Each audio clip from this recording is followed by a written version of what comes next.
Harry Potter à l'école des sorciers.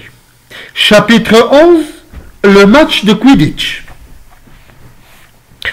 Le temps froid de novembre enveloppa de glace les montagnes qui entourent l'école et la surface du lac prit une couleur d'acier. Chaque matin, le sol était couvert de givre et l'on voyait Hagrid qui dégivrait les balais sur le terrain de Quidditch. Il était emmitouflé dans un long manteau en peau de taupe et portait des gants en peau de lapin et d'énormes bottes en peau de castor. La saison de Quidditch avait commencé. Le samedi suivant, Harry allait jouer son premier match après des semaines d'entraînement, Gryffondor contre Serpentard.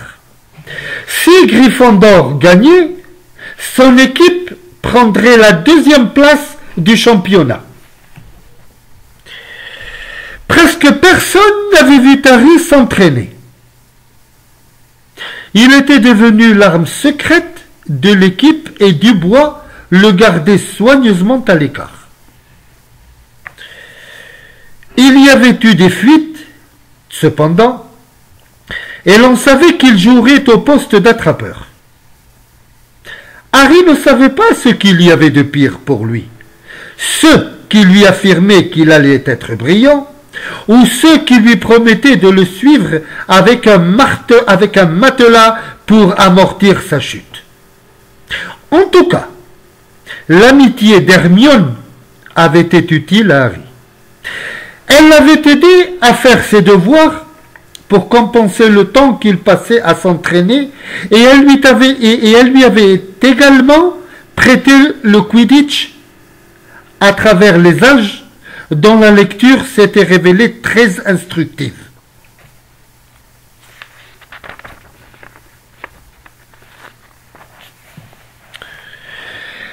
Harry avait notamment appris qu'il existait 700 fautes possibles au Quidditch et qu'elles avaient été commises au cours d'un match de la Coupe du Monde en 1473.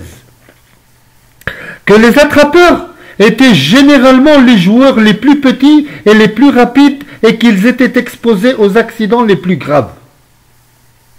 Que des arbitres avaient parfois disparu pour réapparaître des mois plus tard dans le désert du Sahara et qu'enfin on mourait rarement au cours des matchs de Quidditch. Hermione était un peu moins à cheval sur le règlement depuis que Harry et Ron l'avaient sauvée du troll et elle se montrait beaucoup plus aimable.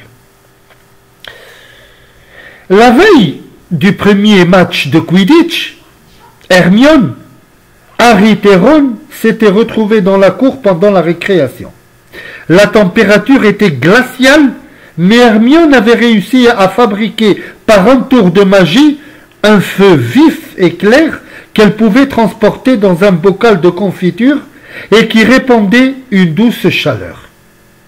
Debout côte à côte, ils se réchauffaient à la flamme bleue du local en la cachant soigneusement derrière eux, de peur qu'on la leur confisque, lorsqu'ils virent Rogue traverser la cour. Harry remarqua aussitôt qu'il boitait. Rogue décela sans doute une vague culpabilité dans l'expression de leur visage et il clopina droit vers eux. Il n'avait pas vu le feu, mais, de toute évidence, il cherchait quelque chose à leur reprocher.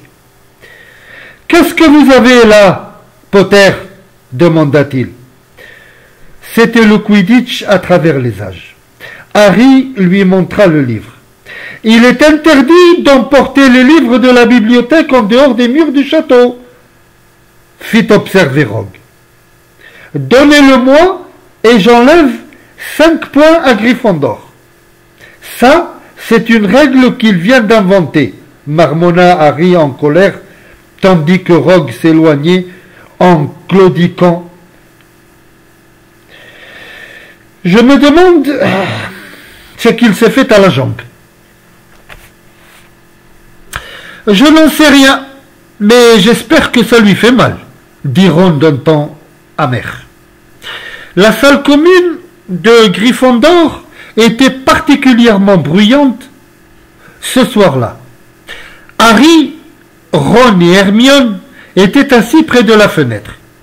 Hermione vérifiait leur devoir pour le cours d'enchantement. Elle ne les aurait jamais laissés copier sur elle. Sinon, comment feriez-vous pour apprendre quelque chose? Mais elle leur donna quand même toutes les bonnes réponses en relisant leurs notes. Harry ne tenait plus en place. Il voulait récupérer son livre en espérant que la lecture l'aiderait à se détendre avant le match du lendemain.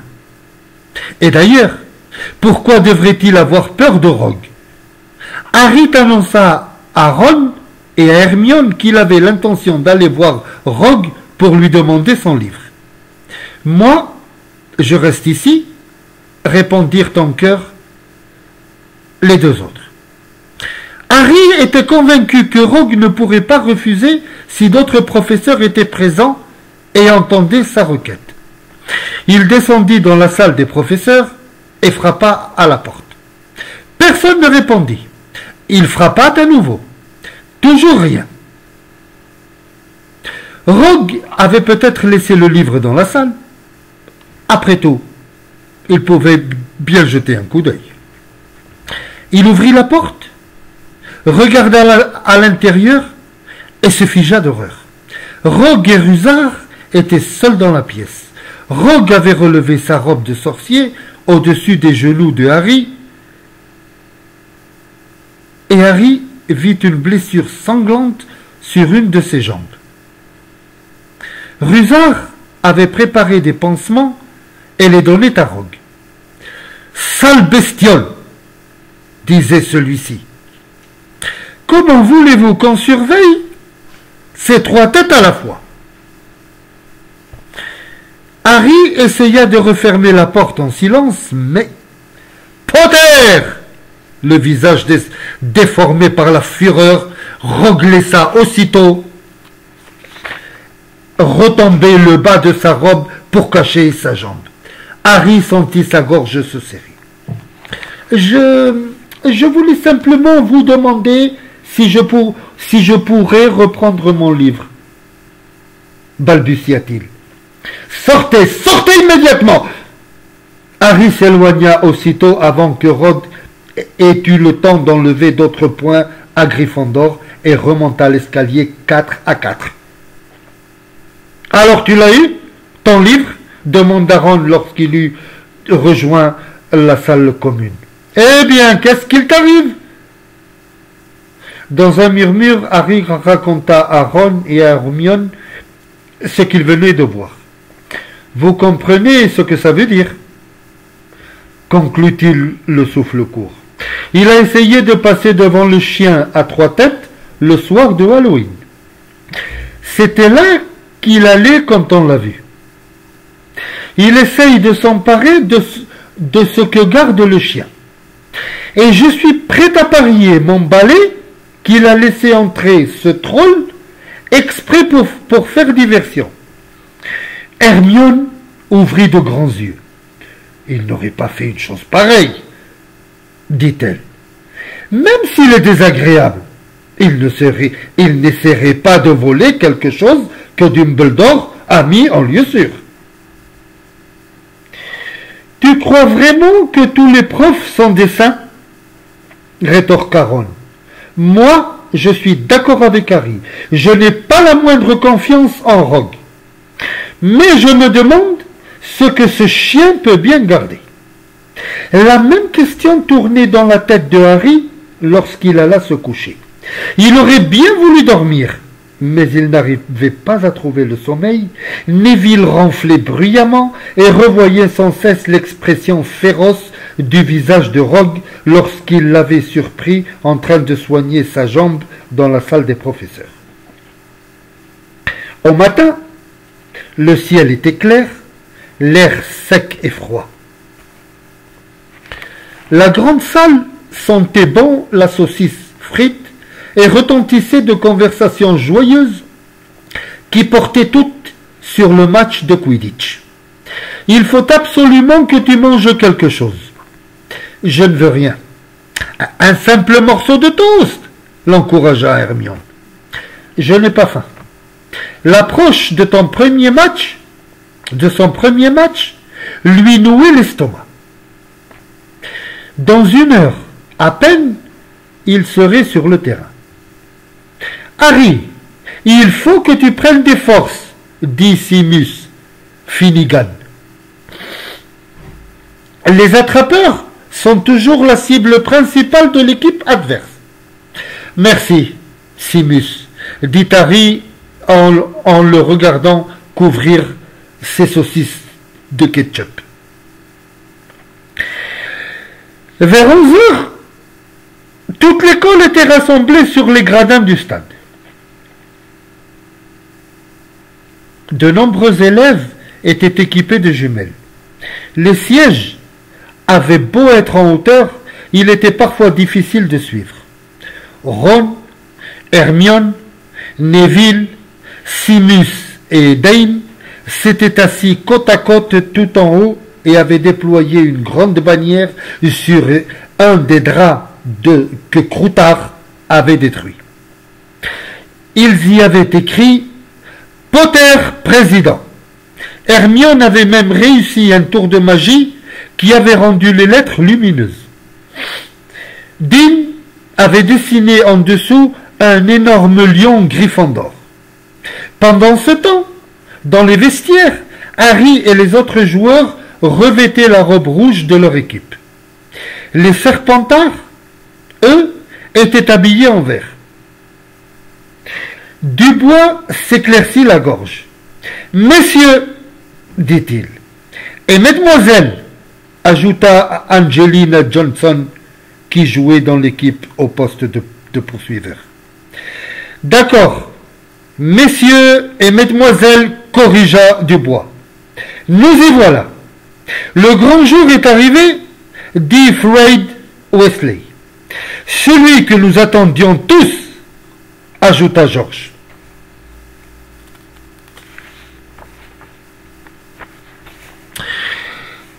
On connaît le discours d'Olivier par cœur, dit Fred à Harry. On était déjà dans l'équipe l'année dernière. Taisez-vous, vous deux, coupa Dubois. C'est la meilleure équipe que nous ayons eue à Gryffondor depuis des années. On va gagner, je le sais. Il y eut un regard noir qui signifiait « Sinon, gare à vous ». Allez, c'est l'heure. Bonne chance à tous. Harry, les jambes tremblantes, suivit Fred et George sur le terrain où ils furent accueillis par des acclamations enthousiastes. Debout au milieu du terrain, sans balai à la main, Madame Bibine était chargée d'arbitrer le match. « Je veux que la rencontre soit placée sous le signe du fair play », prévint-elle lorsque tous les joueurs se furent rassemblés autour d'elle. Harry remarqua qu'elle s'adressait tout particulièrement à Marcus Flint, le capitaine de l'équipe des Serpentards. Flint semblait avoir du sang de troll dans les veines. Du coin de l'œil, Harry aperçut la bannière flottante dont l'inscription « Potter président » étincelait comme une enseigne au néon. Cette brève vision lui redonna courage. « En position sur vos balais, s'il vous plaît. » Harry enfourcha son Nimbus 2000. Madame Bibine donna alors un grand coup de sifflet et les 15 balais s'élevèrent aussitôt dans les airs. Angelina Johnson, de l'équipe de Gryffondor, s'empare immédiatement du soifle, dit le commentateur. Cette fille est décidément un excellent poursuiveur, et en plus, elle est plutôt jolie. Jordan, excusez-moi, professeur. Le commentaire du match était assuré par Lee Jordan, un ami des jumeaux Wesley, et le professeur Mike Gonagall le surveillait de près. Angelina passe à Alicia Spinney, qui jouait l'année dernière comme suppléante. Nouvelle passe à Johnson et... non, c'est Marcus Flint, le capitaine des Serpentards, qui reprend le soifle et qui vole comme un aigle vers les buts adverses. Il va à marre... non, le tir est arrêté par Olivier Dubois, le gardien de Gryffondor. Gryffondor reprend le soifle avec Cathy Bell, qui fait un joli plongeon pour éviter Flint, et aïe, voilà qui a dû faire mal, un cognard en pleine tête, le soifle au Serpentard. Adrien Busset se précipite vers les buts, mais il est arrêté par un deuxième cognard envoyé par Fred ou George Wesley. Impossible d'être plus précis. En tout cas, c'est un joli coup du batteur de Gryffondor, et Johnson reprend le soifle sans aucun adversaire devant elle. Elle vole vraiment, c'est le cas de le dire. Elle évite un cognard. Les buts sont devant elle. Vas-y, Angelina, Beckley, le gardien de but, plonge et Gryffondor marque.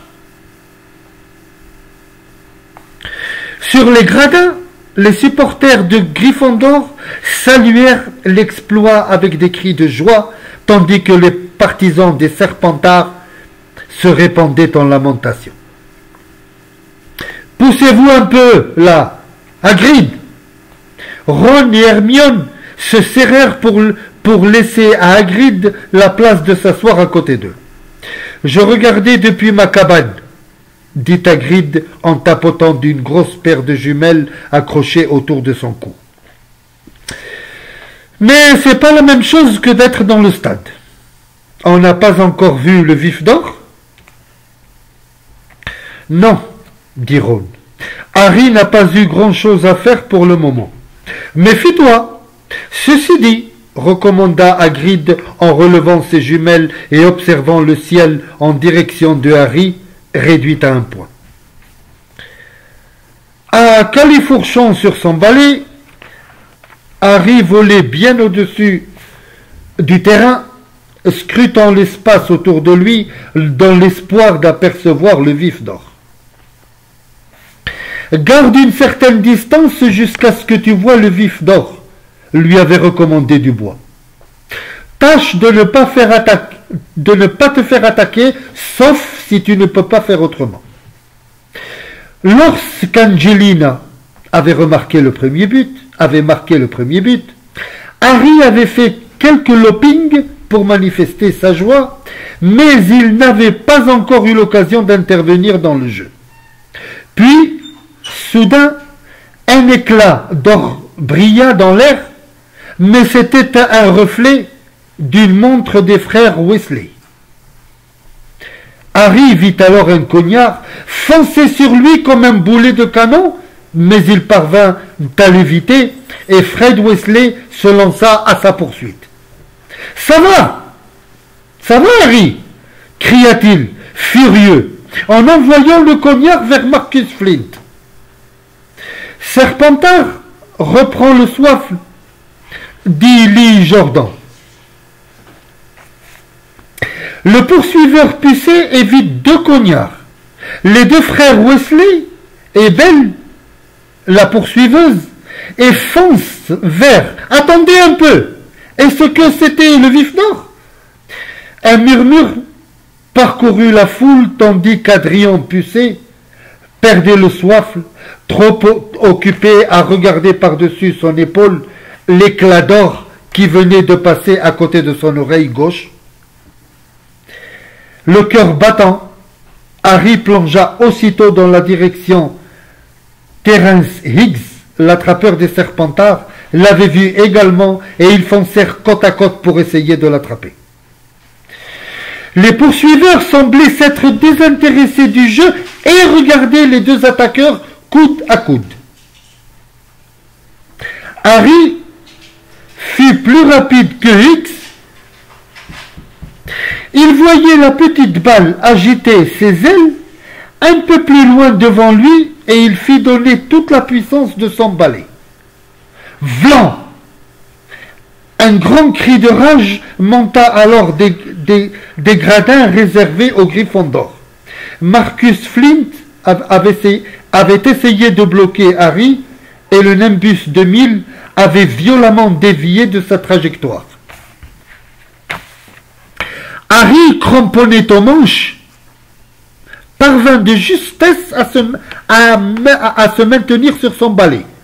« Faute !» hurlèrent les supporters de Gryffondor. Madame Bibine rappela Flint à l'ordre et ordonna un coup franc en faveur des Gryffondor.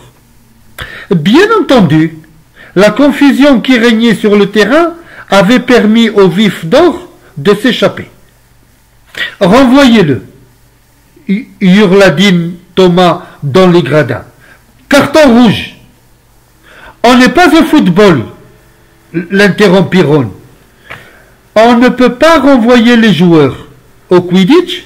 Et d'abord, qu'est-ce que c'est qu'un carton rouge ?» Mais Hagrid a approuvé Dean. On devrait changer les règles. Flint aurait pu faire tomber Harry de son balai.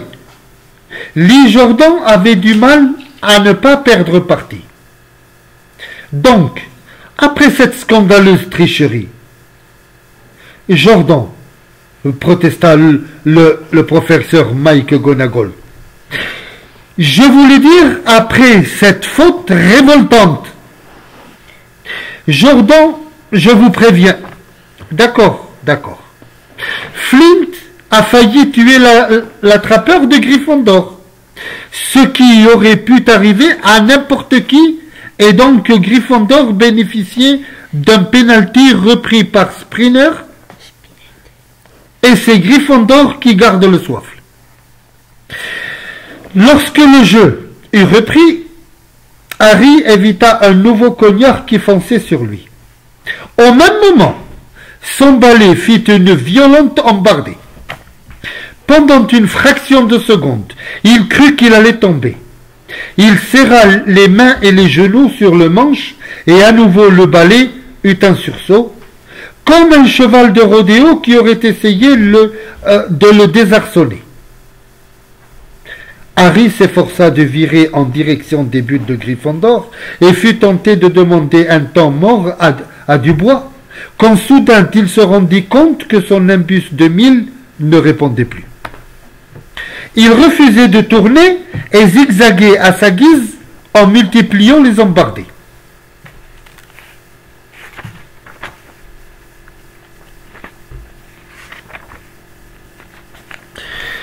Les Jordan continuaient de commenter. Serpentard prend le soifle avec Flint, qui double Spinet, double Belle, un cognard le frappe au visage, et j'espère qu'il a le nez cassé. Non, je plaisantais, professeur. Oh non, Serpentard marque.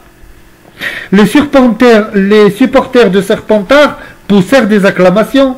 Pendant ce temps, personne ne semblait avoir remarqué le comportement étrange du balai de Harry. Le Nimbus 2000 prenait lentement de l'altitude en continuant ses soubresauts.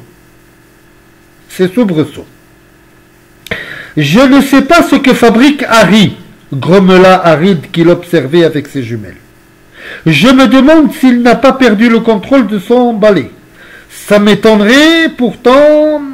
Brusquement, des doigts se pointèrent en direction de Harry. Son balai s'était mis à tourner sur lui-même et il parvenait tout juste à se cramponner aux manches. La foule laissa échapper une exclamation de terreur.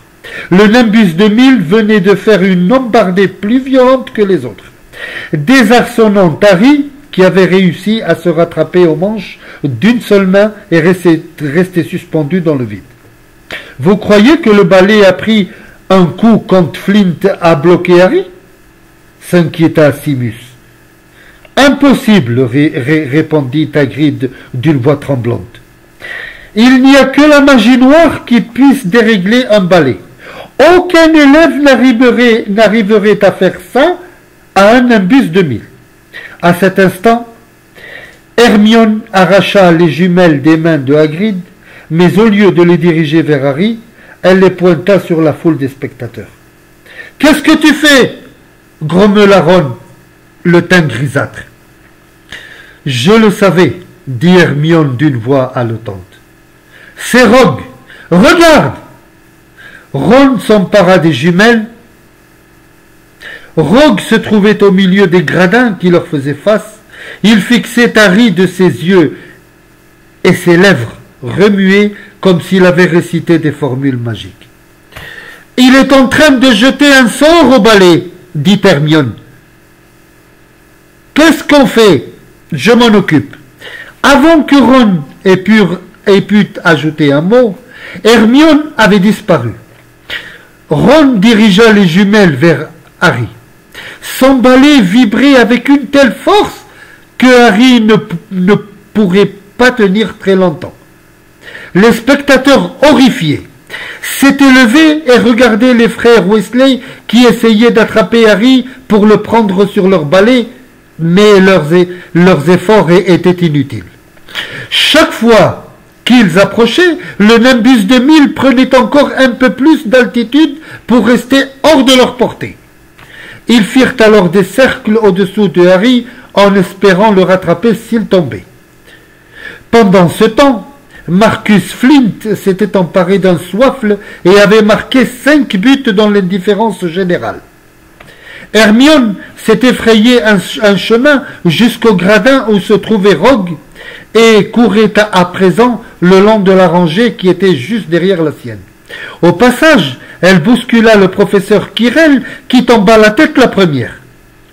Sans prendre la peine de s'excuser, elle poursuivit sa course et parvint à la hauteur de Rogue. Elle s'accroupit alors derrière lui, sortit sa baguette magique et murmura une formule magique. Aussitôt, la baguette projeta des gerbes d'étincelles bleues sur la robe de Rogue.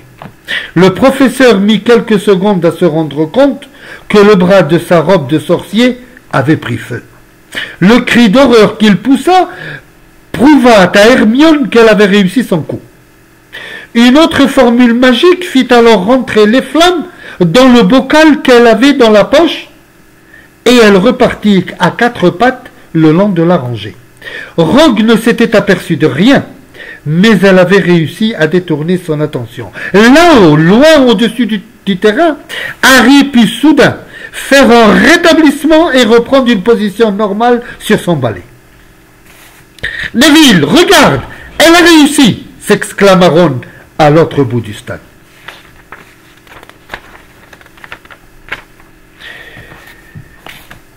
Neville sanglotait depuis 5 bonnes minutes, la tête enfouie dans la veste de Hagrid.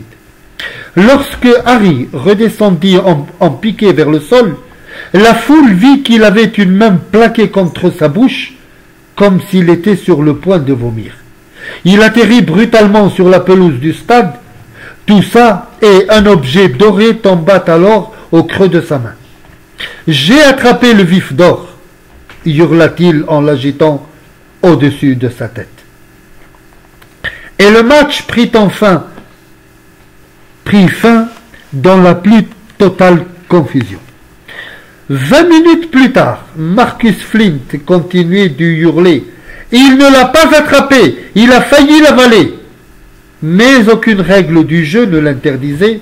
Gryffondor avait donc bel et bien remporté le match par 170 points contre 60, comme Lee Jourdan le hurlait toujours de joie. Harry, cependant, n'entendit rien de ce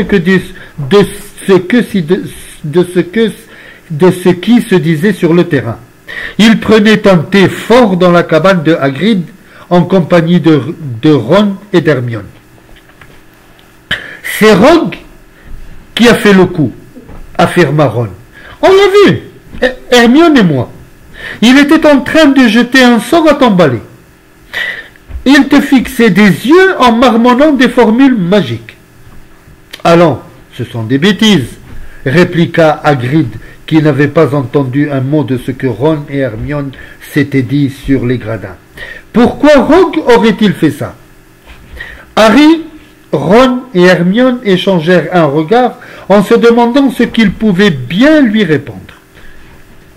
Harry décida de dire la vérité. « J'ai fait une découverte à son sujet, annonça-t-il à Hagrid. Il a essayé de passer devant le chien à 3 têtes le soir de Halloween et il s'est fait mordre.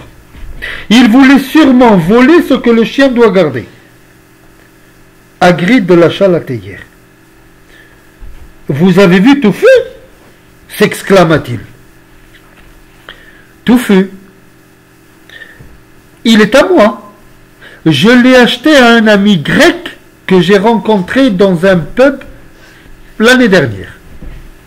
Je l'ai prêté à Dumbledore pour garder... » Hagrid s'interrompit. « Garder quoi ?» demanda avidement Harry. « Non, ça suffit. Ne posez plus de questions, répondit Hagrid d'un ton bourru. C'est top secret. Mais Rogue essaye de voler ce que garde votre chien. Ce sont des bêtises, répliqua Hagrid. Rogue est un professeur de Poudlard, il ne ferait jamais une chose pareille. Dans ce cas, pourquoi a-t-il essayé de tuer Harry? S'écria Hermione, que les événements de l'après-midi avaient marqué. Je sais ce que ça veut dire de jeter un sort. J'ai tout lu là-dessus. Il faut fixer les yeux sur l'objet ou la personne visée et Rogue n'a pas scié une seule fois. Je l'ai bien vu. Et moi, je dis que tu as tort, s'emporta Hagrid. Je ne sais pas pourquoi le balai de Harry s'est comporté de cette manière, mais jamais Rogue n'essaierait de tuer un élève. Maintenant, écoutez-moi bien. Tous les trois. Vous êtes en train de vous mêler de choses qui ne vous regardent absolument pas. Et c'est très dangereux. Alors, oubliez ce chien et oubliez ce qu'il garde. C'est une affaire entre le professeur Dumbledore et Nicolas Flamel. Ah, tiens, s'exclama Harry.